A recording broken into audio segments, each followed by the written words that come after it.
Hello guys and girls, मैं CA प्रतीक विनय नेवे आपका तहे दिल से स्वागत करता हूँ निश्चय बैच में। कैसे हो आप सब लोग? I am quite sure you all must be doing well. तो गाइज, आज के इस सेशन में डिस्कस करते हैं section 18 of CGST act. Yes, section 18 of CGST act बहुत ही खास सेक्शन है, बहुत ही खास सेक्शन है। जैसे कि नाम बोलता है, it is input tax credit in special circumstances. Yes, it is input tax credit in special circumstances. आप सपोज इस चैनल पे नए हो दोस्तों, so I would request you from bottom of my heart to consider subscribing to our channel and hitting the bell icon so that you never miss out on any of the updates. Okay, we are taking this Nishay batch for our lovely CA intermediate students. Yes, ये batch किन के लिए applicable है? ये batch मई 2024 onwards exam के लिए applicable है। ये है अपना सेशन नंबर 17। एंड आपको अगर हमारे बैच का प्रोग्रेस देखना है तो what easily you can do is go to our Excel file which we have maintained systematically of session wise details. Okay, तो ये हमारा सेशन नंबर 16 हो गए हैं, या हमारा सेशन नंबर 17 है। यस, हर एक सेशन में क्या क्या कवरेज किया है ये भी हमारे एक्सेल फाइल में मेंशन्ड है। सर ये कहाँ पे मिलेगा? बहुत सिंपल, इस वीडियो के नीचे जो डिस्क्रिप्शन है, go to the description, join our WhatsApp group of Nishchay batch. Okay, उसमें आपको सब डिटेल्स मिल जाएंगे उस व्हाट्सएप ग्रुप के डिस्क्रिप्शन में। तो guys consider joining our WhatsApp group. चलो स्टार्ट करते विदाउट वेस्टिंग द टाइम आज का सेशन। ओके, और जानना है निश्चय बैच के बारे में तो guys the batch is very simple logic. 31 जनवरी 24 तक हमारे अबाउट 200 घंटे की बैच हो जाएगी, जिसमें जीएसटी प्लस इनकम टैक्स दोनों कवर होगा। ओके, ये लेक्चर्स आप ऑनलाइन लाइव भी देख सकते हो on our app CA Prateek नेवे जेस learning, and of course you will get its recording also which will be valid for about 1 year. इस बैच की दोस्तों कोई भी फीस नहीं है, it's your class your fees, so no fees obligation batch. And we have already uploaded some chapter wise tests, so you can check them। कहाँ पे है ये सब? निश्चय बैच के व्हाट्सएप ग्रुप को ज्वाइन करने के बाद आपको ये सब कुछ रिसोर्सेस मिलेंगे। Agreed? Then guys there is a 100 marks mock test coming up in April, and जब ये बैच जैन एंड तक खत्म हो जाएगी, फेब आप करोगे खुद की रिवीजन, मार्च में we will come up with wonderful revisions for you. Okay, April में of course we will take marathon batch and you will also give a 100 marks mock test. That way guys, we will be 100% ready for giving our CA intermediate exams. चलो दोस्तों देखते section 18। Okay, ये एक notebook है जो हमने अच्छे से मेंटेन की है। यस, चलो क्या होता है सेक्शन 18 में? देखो अभी तक तो देख लिया सेक्शन 16 में usually who can take ITC. तो to take ITC it should be a registered person, isn't it? Registered person can take ITC of of what? Of inward supply, input tax payable on inward supply of goods और services और both. Yes, ये सब कुछ समझ में आ गया। Blocked credit समझ में आ गए सेक्शन 17 के 17.5 block credits, then apportionment also we have understood। ये सब समझ में आने के बाद now we are going to ITC in special circumstance। obviously sir, हमें जो ITC लिया है हमने, जो ई क्रेडिट लेजर अकाउंट में है, उसका यूटिलाइजेशन कैसे करना है टू पे आउटपुट टैक्स, वो भी हमें बहुत अच्छे से समझ में आया है। Okay, so if you are new, आपने कोई भी पहले वाले सेशंस नहीं देखे हैं, तो I would strongly suggest you, request you to watch systematically from session 1 onwards. Okay, चलो अब एक ट्रांजिशन हो रहा है। ट्रांजिशन मतलब शिफ्ट हो रहा है।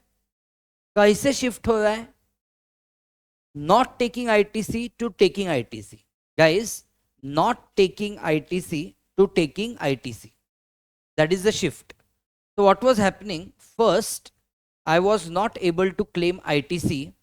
In future, I will be able to claim ITC. ऐसे क्यों? ये शिफ्ट क्यों हो रहा है?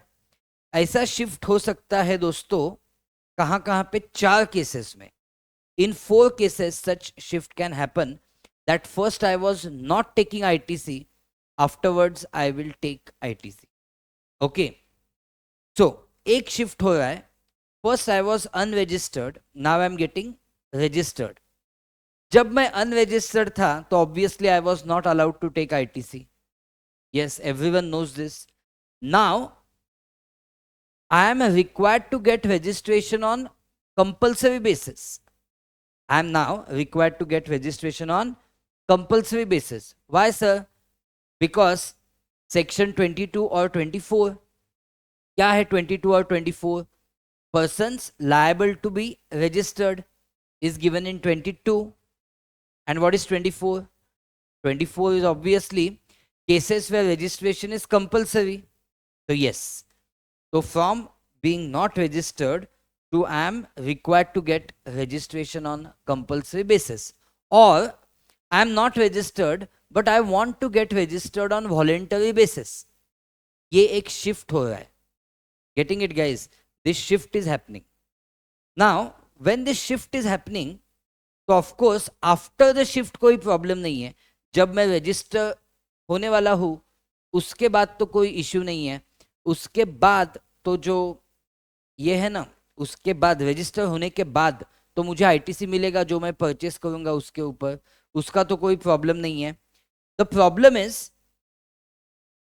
Eight the time of getting this shift from being unregistered to registered, जो आपके पास स्टॉक बचा हुआ है ना, मतलब कल से मैं रजिस्टर हो गया हूं और कल से मैं आउटपुट टैक्स चार्ज करने वाला हूं.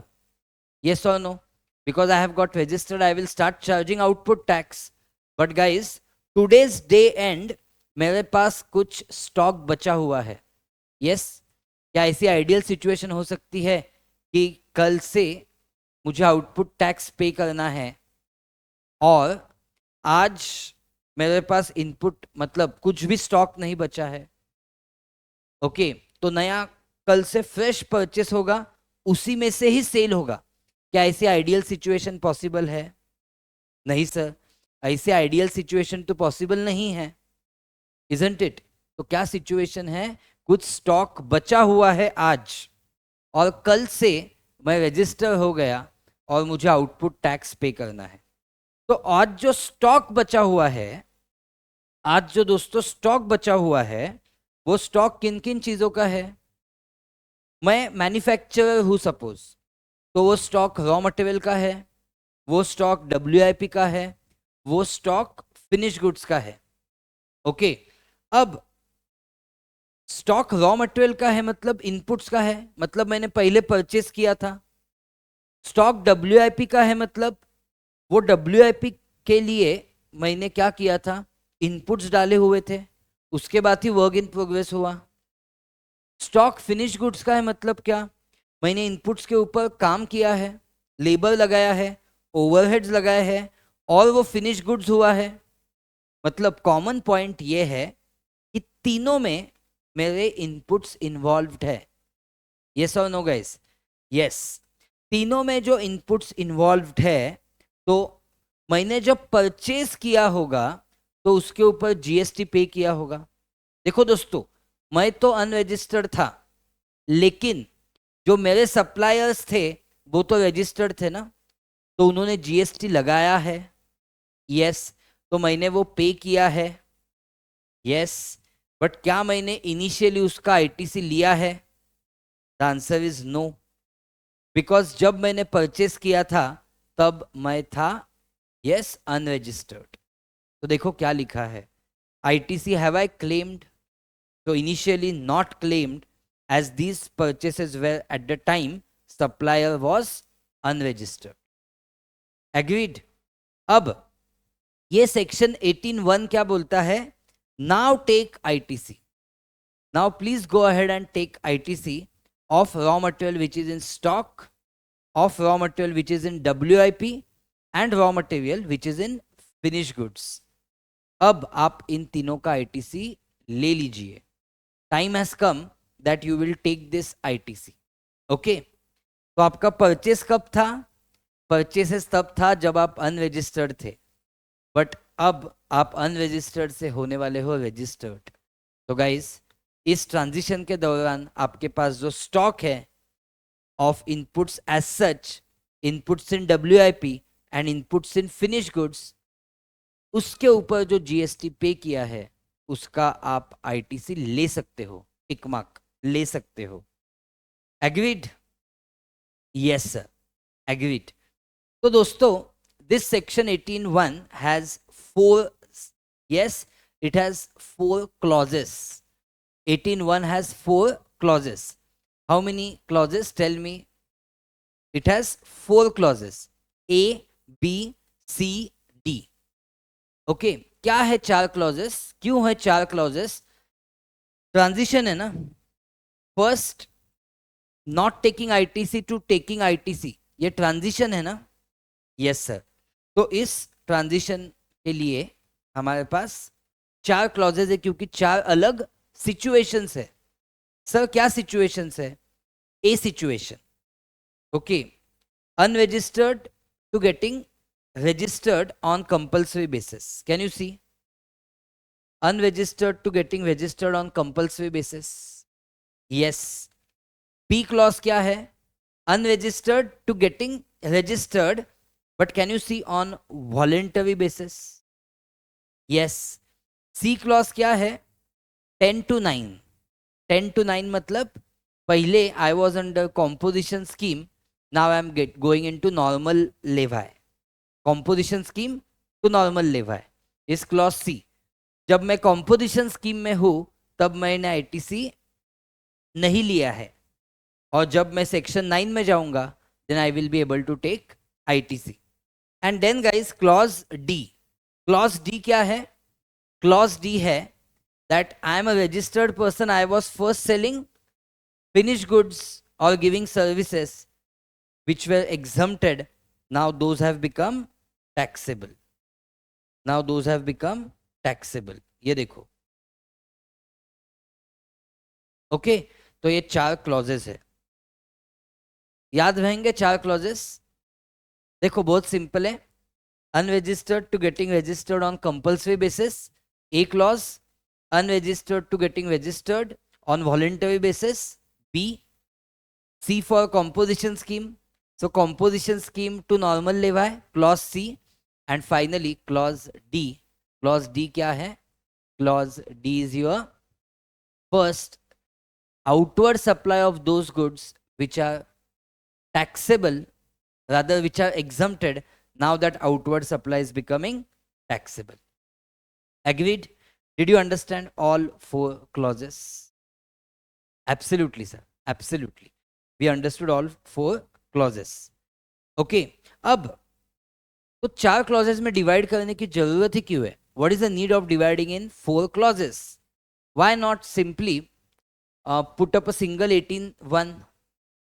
पॉइंट ये है कि कौन से डेट का आप स्टॉक चेक करोगे, as on which date you will check the stock, ये अलग अलग है इन 4 क्लॉजेस में. Okay, so the date of which supplier should check the stock is different. Agreed?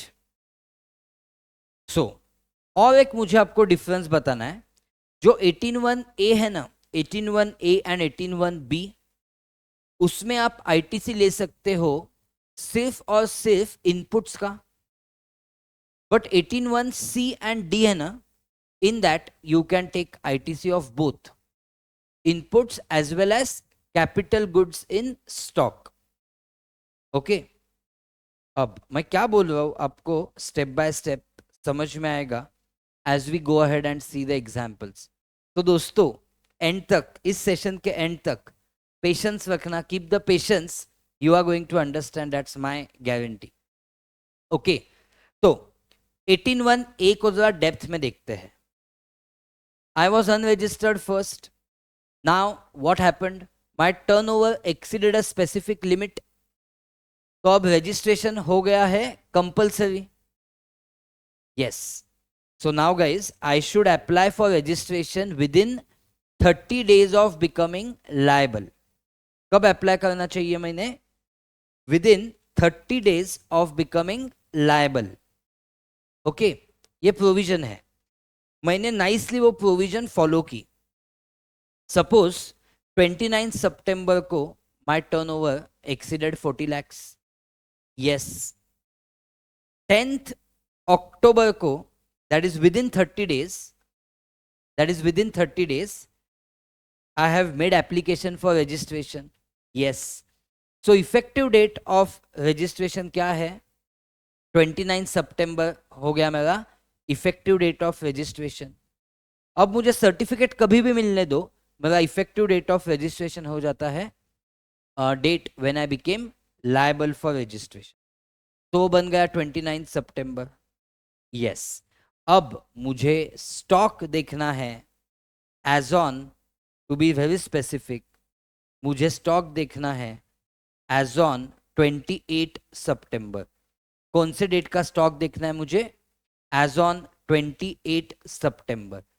That is the date before, the date exactly preceding the date when I became liable for registration. So in this case guys, I had become liable for registration on कब? 29 September. So I have to check a date just before that date. That is, I have to check my stock as on 28 September. Do you agree with me? समझ में आया? 28 सितंबर में आपके पास कितने का inputs है वो देखो, उस इनपुट्स पे आप ले सकते हो इनपुट टैक्स क्रेडिट. ओके, चलो. So 28. Yes. Then 18(1)(b, I am unregistered but I am taking registration on voluntary basis. मैं वॉलेंटरी बेसिस पे रजिस्ट्रेशन ले रहा हूं. तो अब इस केस में दोस्तों, I have to check my stock exactly the day preceding the date when I got my certificate of registration. Okay, चलो. 18(1)(c, 18(1)(c में what's happening? I am getting converted from composition scheme to normal scheme. तो मुझे stock कौन से दिन का देखना है? Day preceding the date when I got converted from section 10 to section 9. And clause D में, क्लॉज डी में मुझे स्टॉक देखना है as on the date preceding the date when that exemption was withdrawn. That is date preceding the date when my finished goods have become taxable. Agreed guys? Yes sir. तो अब क्या करेंगे? What we will do, systematically we will solve one question. Okay, बहुत मजा आएगा आपको. Pay attention. 12th question on page number 572. 12th question on page 572. Check. B Limited is not required to register. Okay, B Limited is not required to register under CGST Act 2017, but it wishes to obtain voluntary registration. उसको voluntary registration लेना है. Okay, so it applied for the voluntary registration on 18th September 23. Okay, and registration certificate has been granted on 25th September 23. So guys, apply कब किया is immaterial. Registration certificate कब मिला, that is important. तो कब मिला है? Yes, 25 सितंबर को मिला है. Isn't it? यस सर, 25 सितंबर को रजिस्ट्रेशन सर्टिफिकेट मिला है. CGST and SGST liability for the month of September 23 is 21,000 each. अब दोस्तों ये तो आउटपुट टैक्स लायबिलिटी हो गई CGST एंड SGST की 21,000 ईच. पॉइंट इज जो 25 सितंबर को मुझे रजिस्ट्रेशन सर्टिफिकेट मिला है, तो जो 24 सितंबर को स्टॉक होगा ना, उस स्टॉक के बेसिस पे I will be able to take my ITC. Okay, अब देखते हैं. B Limited provides following information of inputs held in stock on 24th September. यही चाहिए था हमें. The stock as on 24th September. Yes, sir. It is not engaged in making any interstate outward taxable supply. Wonderful, wonderful. Okay. तो इन सब के साथ साथ मुझे एक चीज और देखनी है कि 18(1) जो है ना, 18(1) उसका ITC तभी ले सकते हैं, 18(1) में ITC तभी ले सकते हैं if 1 year has not lapsed from the date of invoice. मतलब ये जो स्टॉक है ना, स्टॉक वो एक्सट्रीम ओल्ड नहीं होना चाहिए.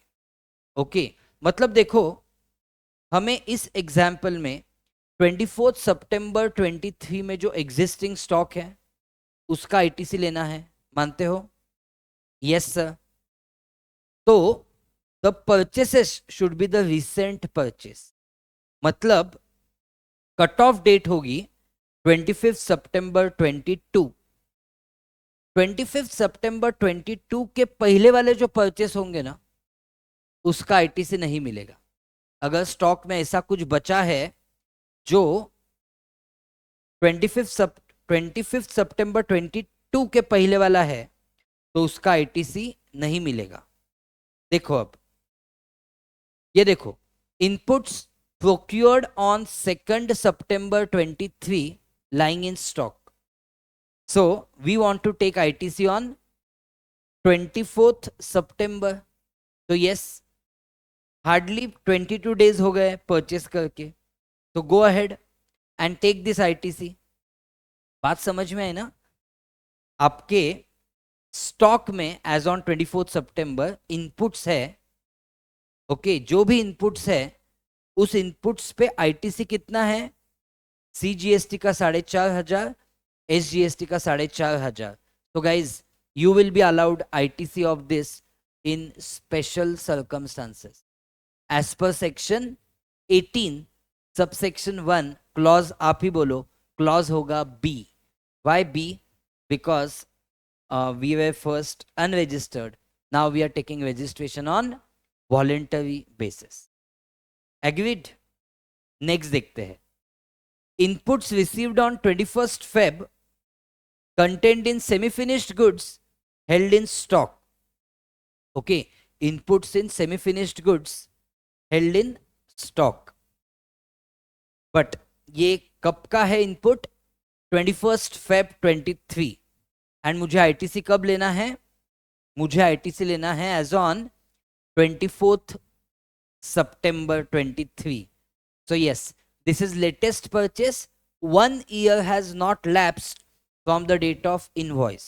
मतलब 1 year कब लैप्स होगा इस केस में? 21st Feb 23 का इनवॉइस है, तो 1 year लैप्स होगा ऑन 20 Feb 24. ओके, तो नो प्रॉब्लम, हमें तो ITC लेना है on 24th September, so we can take. Then value of inputs contained in finished goods held in stock 2 lakh. But see now, which were procured on 19th September 22. So you will check guys, 1 year lapse होगा on 18th September 23.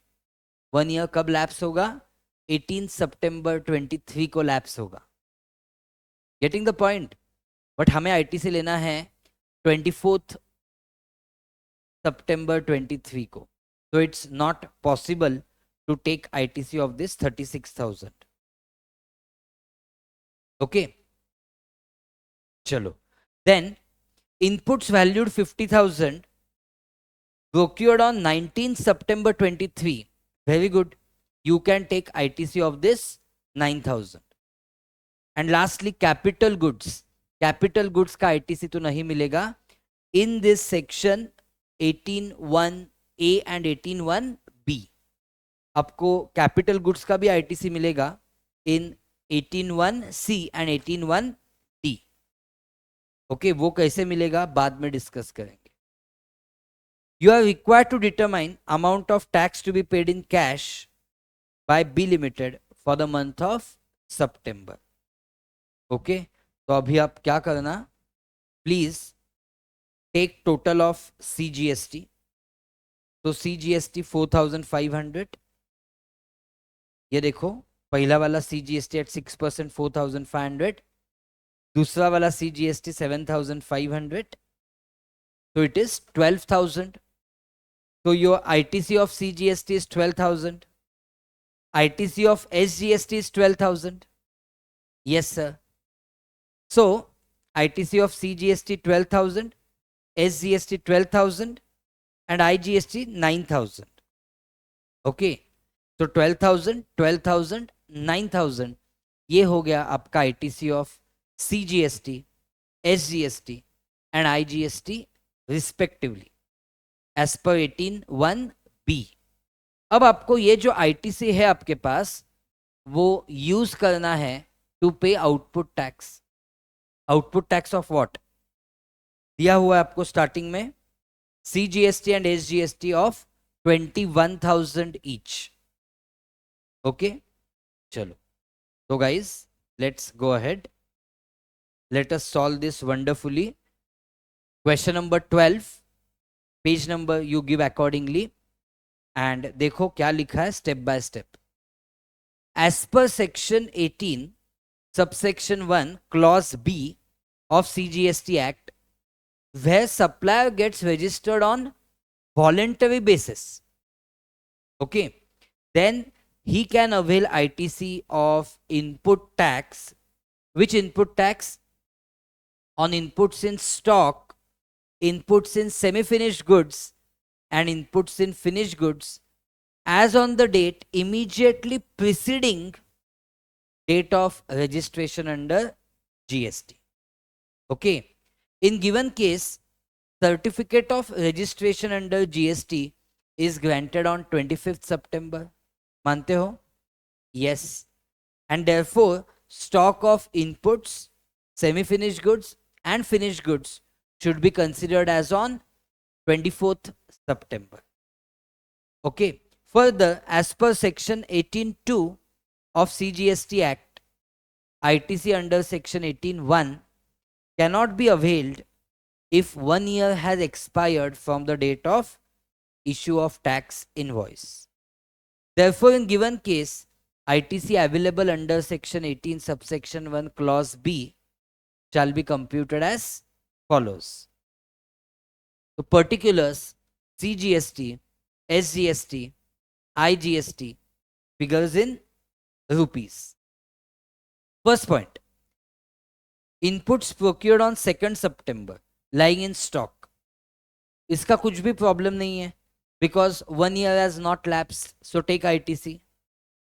Inputs received on 21st Feb contained in semi-finished goods, absolutely same thing, 1 year has not lapsed, take ITC.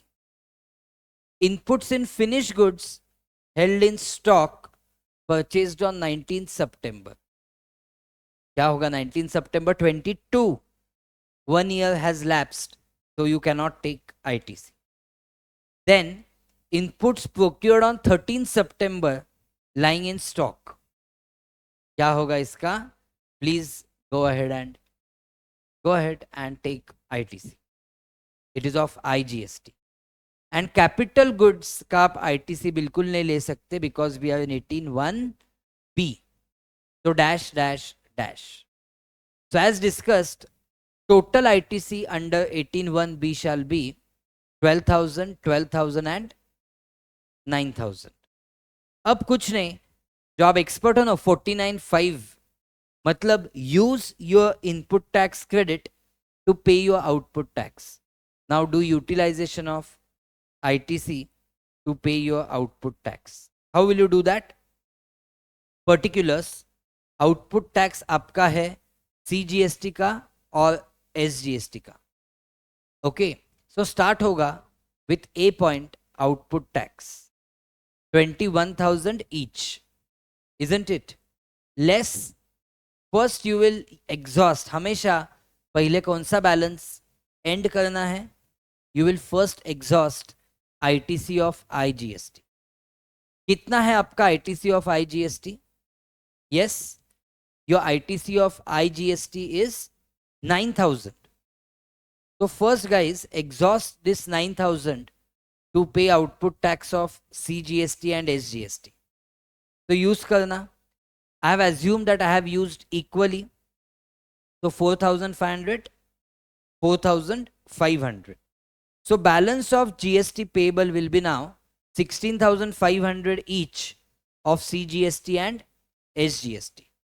आपको पता है इसके बाद we have ITC of CGST of 12,000. So use that 12,000 to pay output tax of 16,500. After that, please use ITC of SGST to pay output tax of SGST. So guys, finally, your net GST payable shall be 4,500 each of CGST and SGST. मानते हो? Do you agree with me? Yes, sir. Absolutely. Clear? So guys, ये एक probable बहुत ही अच्छा question है आपके exam के लिए for about 8 marks. Okay, 8 marks का ये क्वेश्चन पूछ सकते एग्जाम में. Clear? Shall we go ahead? ये 18(1) भी अप्लाई कर लिया. अब देखते हैं 18(1) का भी एप्लीकेशन. ओके, चलो तो गो टू 13th क्वेश्चन. चलो दोस्तों 13th क्वेश्चन पे जाते हैं. कुछ भी डाउट कभी भी आ जाए तो please make sure that you put it in the comments to this video. And of course आपको लगता है कि फुल बैच फॉलो करनी है तो please go ahead in the description and you will find the link for our WhatsApp group. Okay? Yes. देखो 13th question. PQR Private Limited is engaged in supplying taxable goods to its customers within the state and it is not liable for registration under section 22 of CGST Act. Not liable for registration under section 22 of CGST act. तो क्या होगा? From 15th Feb onwards it started interstate supply of taxable goods. तो दोस्तों खासियत ये है, जब आप सेक्शन 24 में जाओगे तो समझ में आएगा.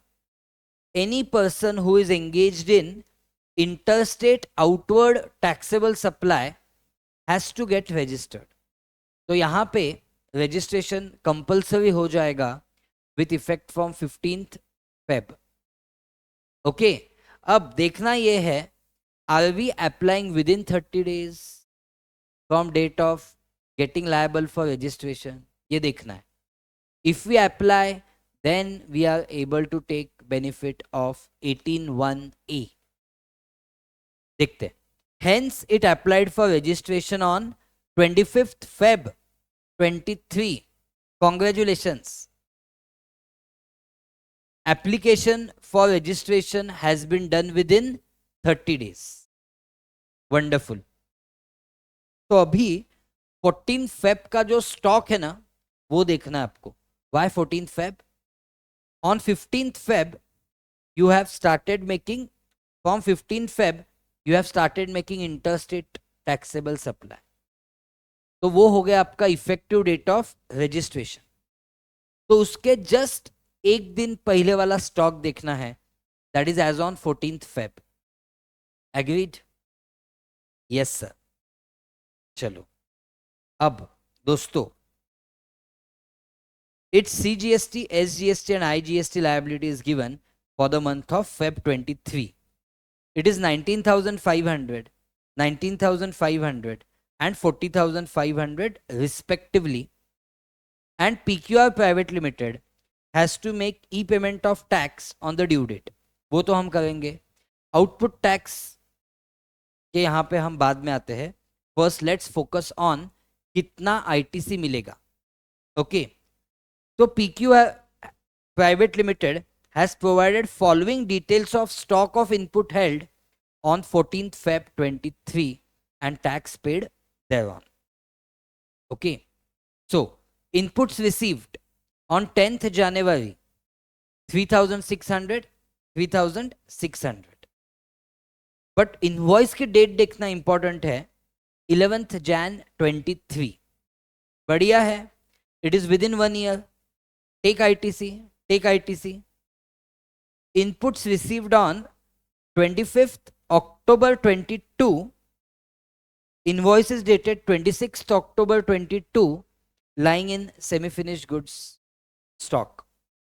Go ahead and please take ITC because यहाँ पे last date of ITC would be 25th October 23, but हमें तो लेना है 14th Feb पे.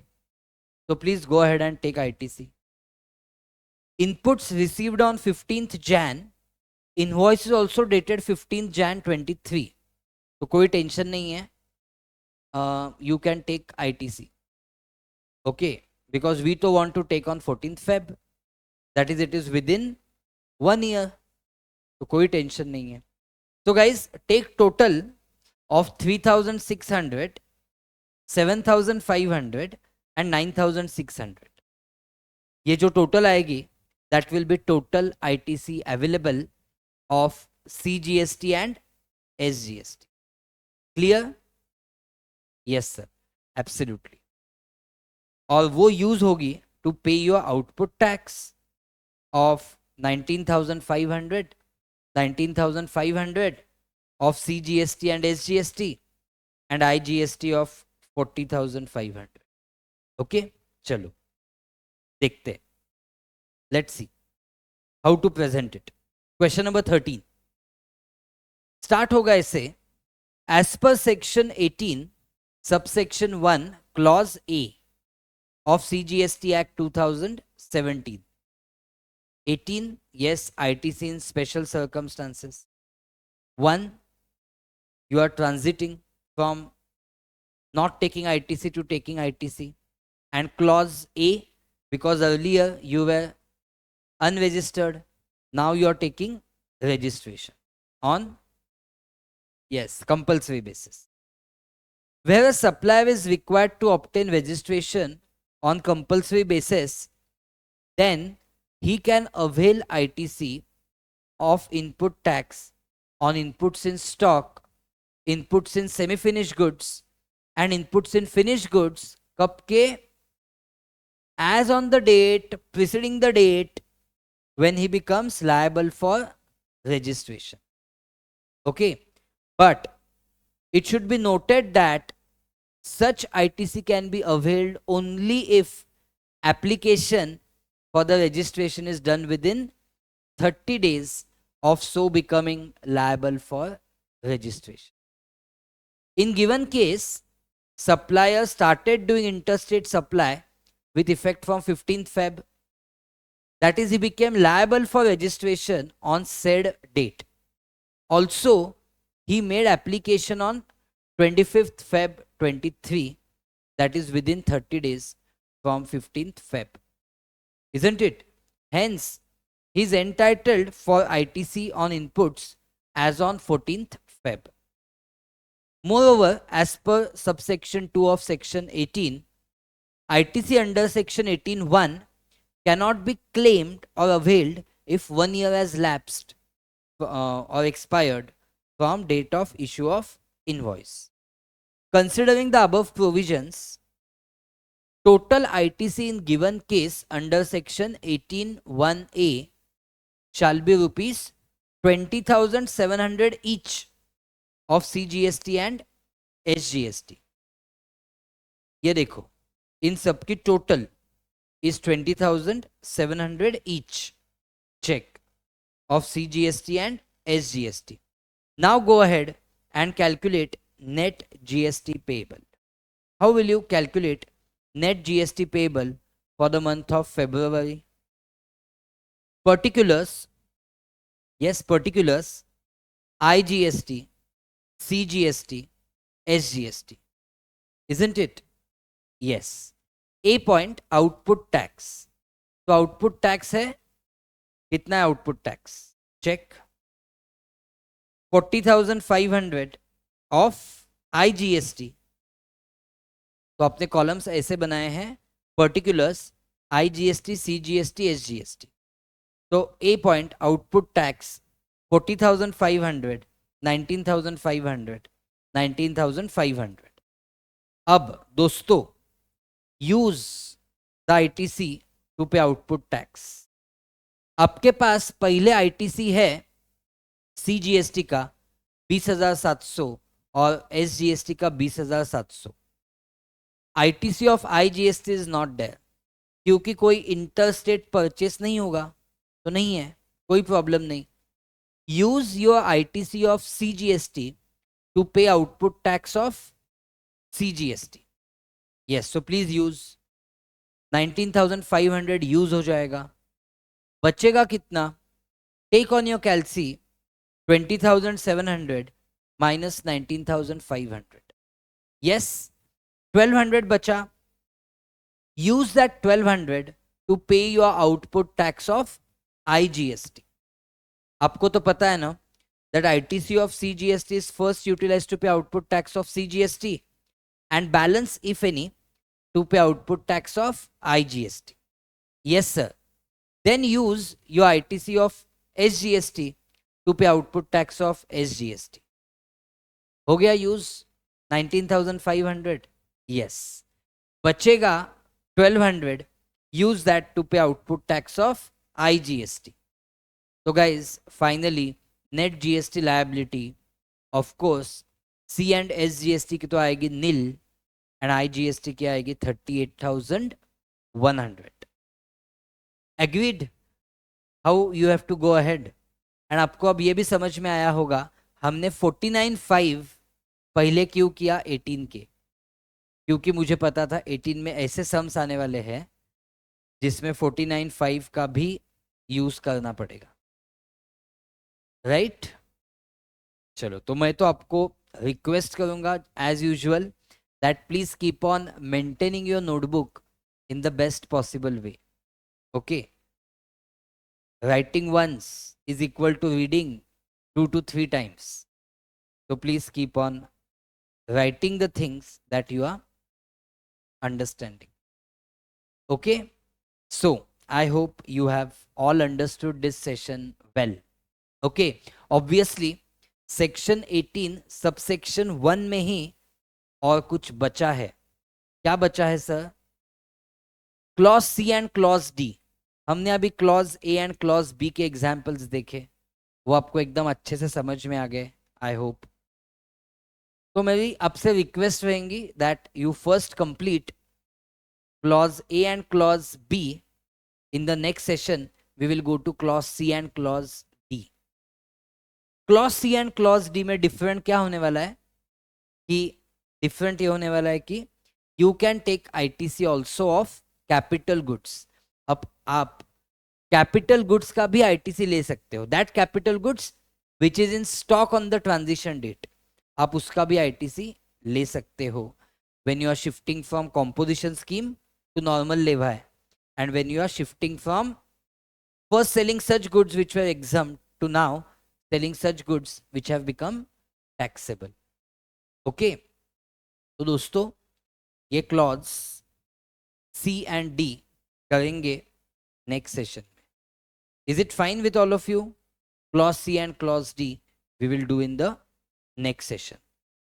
Yes, sir. Thank you so much, guys, for being such wonderful audience. I hope you are enjoying Nishay batch. Yes, thank you so much. I will see you in next session with further discussion of section 18. Till then, keep enjoying, keep studying, keep smiling, and yes, with full determination, go ahead and try to understand the things. Bye, guys.